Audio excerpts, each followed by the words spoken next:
그 학문의 수호자. 그게 단 하나의 학문이구나. 단 하나의 학문을 위한 이게 이제 조금 내용이 그렇기 때문에 식사하시는 분들 잠깐 식사 다 하시고. 뭐 어떻게 생겼길래 그래요? 네? 장 전 절제술. 네. 그 대장 전 절제술. 신경 하시고 이게. 안녕하세요. 닥터 프렌즈입니다. 너무 재밌는 이야기가 있어가지고 제 카메라를 켰는데요. 소화기내과 전문의한테 변비의 역사를 들을 기회가 생겨가지고 그게 정말 너무 기대돼요. 반갑습니다. 저는 유튜브에서 닥터딩요 채널을 운영하고 있는 소화기내과 전문의 김태균입니다. 네, 반갑습니다. 감사합니다. 워낙에 좋은 컨텐츠를 만들고 있어가지고 저도 종종 보고 깻잎이 이렇게 좋은 음식이었어? 네, 근데 한번 학회에서 우연히 만나게 돼가지고 저희가 컨텐츠에 대한 이야기를 하다가 변비의 역사에 대한 이런 이야기들을 재밌게 해주실 수 있을 것 같아가지고 저희가 또 채널을 모셨거든요. 근데 또 아직 이야기 안 들었어요. 리액션이 찐으로 안 나올까봐. 리액션 잘 해주셔야 됩니다. 네, 한번 이야기 한번 들어보면서 해보겠습니다. 제가 사실 이제 오늘 준비한 변비의 역사는 조금 더 세부적으로 변비 인식의 역사, 우리 조상님들이 변비를 어떤 마음가짐을 대했는지, 이 병을 어떻게 바라봤는지 길게 준비를 좀 했는데, 근데 변비는 진짜 오래됐을 것 같긴 하거든요. 우리나라의 최초의 변비라는 게 기록이 어디에 나올지 사실 이 질문은 선생님이나 우리 시청자 여러분 모르는 분들 아무도 없을 겁니다. 바로 기원전 16세기 이집트. 이집트에 나왔어요? 네네. 우리 댓글에 보면 또 이집트라고. 네.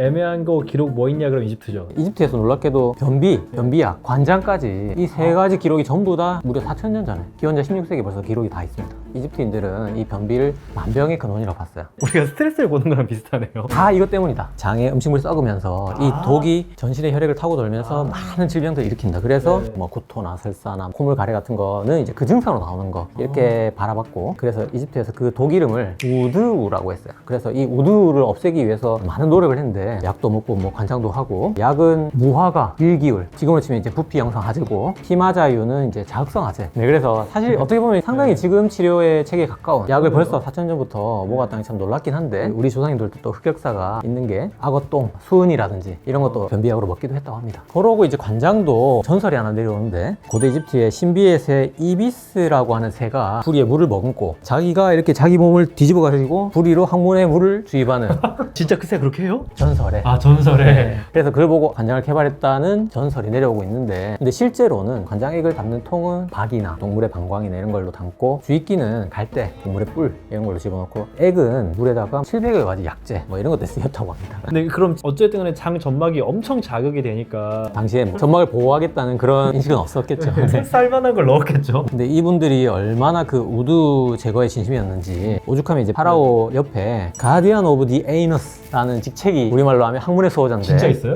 진짜 있었다고 합니다. 가디언 오브 에이너스가 진짜 가디언 있어요? 오브 에이너스가 아니고 가디언 오브 디 에이너스. 디에이너. 네, 그 학문의 수호자. 그게 단 하나의 학문이구나. 단 하나의 학문을 위한 수호자가 있을 정도로 파라오들까지 우두 제거에 진심이었고, 약간 치료보다는 어떤 종교의식에 가까울 정도로 그렇게 전념을 했다고 합니다. 그 다음 역사로 넘어갈 게 이제 17세기 프랑스에, 이때 이제 변비 인식의 역사에서 중요한 인물이 두 분 등장하시는데, 한 분이 이제 루이 14세, 그 다음에 두 번째가 루이 15세입니다. 그래서 이 당시에는 관장을 클리스터라고 불렀는데, 태양왕 루이 14세 이분이 일생 동안 클리스터를 2,000번 이상 받으셨다고 합니다. 관장 2,000번 이상이요? 네네, 그만큼 기능이 남아있나 그러면? 그래도 동물의 가족이라든지 그쵸, 이런 그쵸. 태양왕의 이미시니까 최대한 보호했겠죠. 그래서 이제 계속 그 공포가 증대되는 식으로 점점 늘어납니다. 그래서 왕이 이렇게 막 클리스터를 많이 받으니까 뭐 신하나 백성들은 이제 말할 것도 없었고, 이때 어떤 카더라까지 내려오냐면, 마르고뉴 공작의 부인이라는 분이 왕하고 이렇게 대면을 하면서 실시간으로 부인의 하녀가 치마 밑으로 들어가서 리얼타임으로 관장을 했다는 카더라가, 사실 확인은 이제 되진 않지만 이제 움찔움찔 하지 않으면서 티를 안 내면서 이렇게 했다는 그런 전설도 내려올 정도로 엄청 일상적으로 많이 왕궁 했다는. 전체에 이제 클리스터를 일상적으로 하는 문화가 있었고, 계속 설명드린 대로 이제 변비를 굉장히 공포스러운 대상으로 봤기 때문에 이 당시에 제일 이 주장을 강하게 얘기했던 사람이 루이 15세 주치 프랑스와 시ኳ노라는 분이 변비 때문에 우리 독이 혈액을 타고 모든 질병이 퍼진다 강력하게 주장했다고 합니다. 이 시기에 영국으로 가보면 굉장히 독특한 도구가 하나 있는데,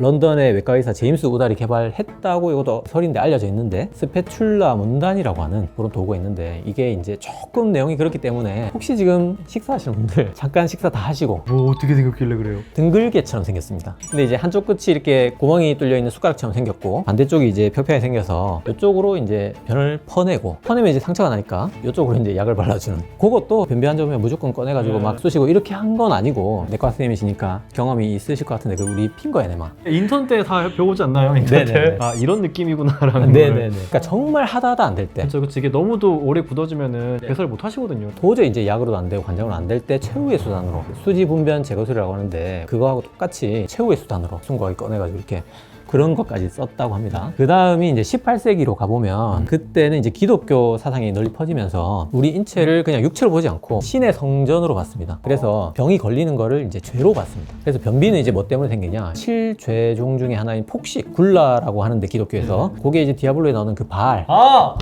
그놈 많이 잡았죠. 네네네. 너무 많이 잡아가지고. 폭식의 악마. 그분 때문에 생긴다. 그래서 변비 환자가 오면 음식을 자제 못한 탓이다. 낙인을 찍어서 치료로 절식, 단식, 금식 이런 걸 시키기도 하고 폭식 말고 게으름 또 원인으로 봤기 때문에 막 운동을 시키기도 했다. 네. 그래서 지금 견제에서 보면 사실 당연히 게으름 때문에 생기는 건 아니지만 아니죠. 그건 아니지만 이제 운동 정도는 조금 근거가 있다. 그래서 이게 사회적으로 낙인 효과가 너무 크기 때문에 하제 사용이나 뭐 관장 이런 게 더 성행하게 됐고 그래서 미국에서는 이 당시에 어떤 치료까지 돼 있었냐면 미국 건국의 아버지 중에 한 분인 벤자민 러시 이분이 의사쌤이신데 독을 빼는 치료를 하기 위해서 사혈, 뭐 하제, 변비약, 피를 빼거나 변을 빼거나 이게 치료다. 이 치료 방법을 벤자민 러시 선생님은 영웅적 치료법 이렇게 불렀습니다. 왜냐하면 치료약이 칼로멜이라고 염화제일 수은입니다. 그거를 항문에다가 넣어요? 하제로 입에다가? 네네네 수은을 먹었기 때문에 변은 나오더라도 경련, 구토, 뭐 혈변 하고 이제 수은 중독이 되면 이제 뭐 안면 기형, 치아 상실 이렇게 가야 되니까 와 독을 빼기 위해서 이 정도 치료는 해야 된다 해서 이름이 영웅적 치료법이라고 영웅만 견딜 수 있는 치료 아니에요? 헤라클레스 정도는 돼야 이거 네네. 하고 살아남는 거 아니에요? 이게 절정으로 가게 되면 이제 다음에 나오는 이론이 자가중독설입니다. 이게 끝장인데 자가중독설에 벤자민 러시의 이런 치료법이 이제 영향을 줬다고 이렇게 알려져 있습니다. 이게 이집트에서부터 전혀 나가지를 못했네요. 18세기까지 이게 뭐야? 그게 과학이 좀 발전했을 법한데 19세기 후반에 1800년대 후반에 파스테르가 이제 세균을 발견하잖아요. 이렇게 되면서 우리가 조금 나아질 줄 알았는데 오히려 그것 때문에 변비에 대한 공포가 더 커집니다. 왜냐면 먹는 음식을 놓고 그 세균을 넣어보니까 막 썩는 겁니다. 그걸 이제 사람들이 눈앞에서 보니까 아, 저게 지금 내 장에서 일어나고 있는 일이구나. 쏟고 있구나. 네네. 확인이 되니까 더 확증이 올라가고 결정타를 친 게 이제 1880년대 중반에 세균학자들이 장내 세균을 추출해가지고 단백질에 넣어보니까 막 썩으면서 이제 독이 생기는데 그 이름이 이제 푸트레신, 카다베린 이런 독들이 생겨가지고 요 독을 뽑아가지고 동물에 주사를 해보니까 죽겠죠. 동물들이 막 피를 토하면서 막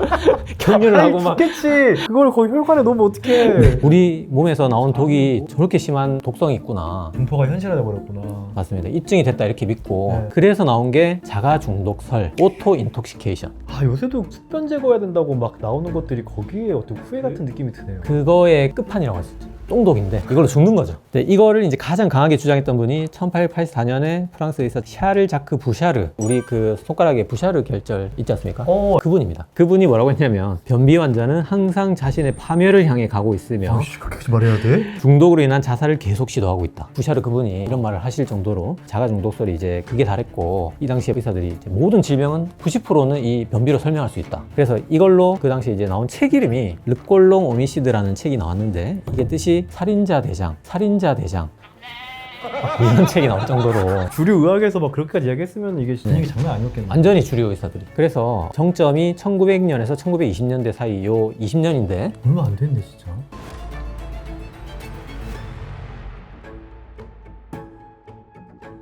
이때 미국에서 하재가 막 불티나게 팔리고 이거 뭐 먹어야겠네요. 네네. 전 국민이 매일 하루에 하나씩 네. 먹을 정도였고 그때 변비약 문구가 뭐 지금 당장 장을 비우지 않으면 큰일 납니다. 이런 썩으니까 네네. 안에서. 그리고 이제 더 심각했던 거는 애들이 하재를 먹는데 그때 먹었던 약이 페놀프탈레인 지금 이제 투비 발암물질 애들이 매일 먹을 정도로 불티나게 팔렸고 그 외에도 이제 관장 기구, 장세척 장비, 복부 지지대, 복부 마사지 기계, 전기 자극기, 직장 확장기 이런 기구들 장기는 뭐야? 이제 마지막 방점을 찍은 분이 영국 런던의 윌리엄 아버스널 레인경이라고 이분이 이름 보시면 아시겠지만 자기를 받은 분입니다. 경이 붙어 있는 분인데 네. 이분이 어떤 치료를 했느냐 토탈 콜렉토미 네? 장 전 절제술. 네 대장 전절제술 그 대장 전 절제술. 수명 먹어가지고 이게. 와. 변비 환자 오면 장 자르고 또 변비 환자 오면 장 자르고 아니 왜요? 이분이 그렇게 믿었던 거예요. 인체의 배수 시스템을 개선하는 수술이다. 그러면 그 사람은 이제 평생 설사를 주룩주룩 하면서. 맞습니다. 20년 사이에 수백 명의 환자의 대장을 전절제했다고 합니다. 대장? 와 진짜 미쳤다. 와. 근데 이분이 돌아가실 때까지 그거를 사실로 믿었고 1920년을 기점으로 자가중독설 전체가 그냥 갑자기 사라집니다. 사라질만 하다. 뭐 진짜 절멸해야죠 그럼. 왜 어떻게 되는 거예요? 이제 그게 세 가지 정도 보고 있는데 첫 번째는 이제 병의 원인을 과학이 막 발전하고 하다 보니까 독이 아니라 세균인 것 같다. 이제 포커스가 그쪽으로 옮겨가는 연구가 계속 이루어지면서 그런 시선들이 있었고, 두 번째 이제 장을 전절제 해보니까 이게 만병의 근원이라고 했는데 혈사는 물론이고 그 둘째치고 만병이 안 낫는 겁니다. 세 번째 결정적으로 1919년에 자마라고 지금도 사실 굉장히 유명한 저널인데 거기에 이제 자가 중독설에 대한 기고가 실립니다. 그래서 뭐 이게 역사적으로 이제 쭉 보니까 그다지 뭐 실체도 없고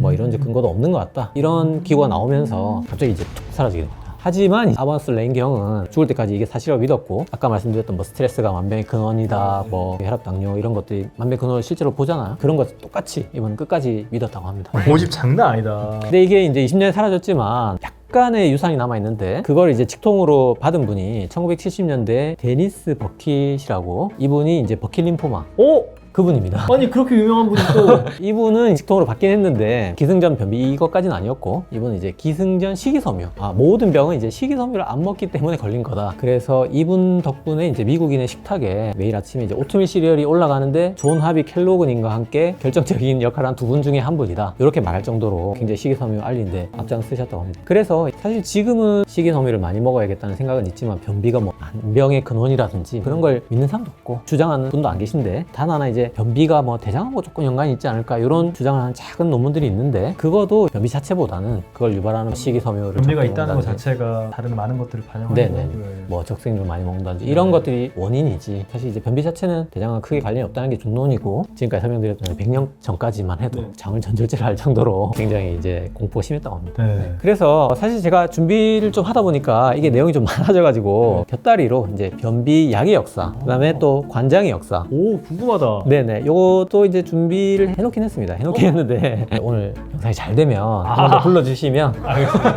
나머지 두 편 더 풀어보도록 하겠습니다. 오늘 이야기를 굉장히 흥미롭게 들었고요. 다음 이야기도 나올 수 있게 되면 좋겠습니다. 다음에 저희는 더 좋은 컨텐츠로 또 돌아오도록 하겠습니다. 감사합니다.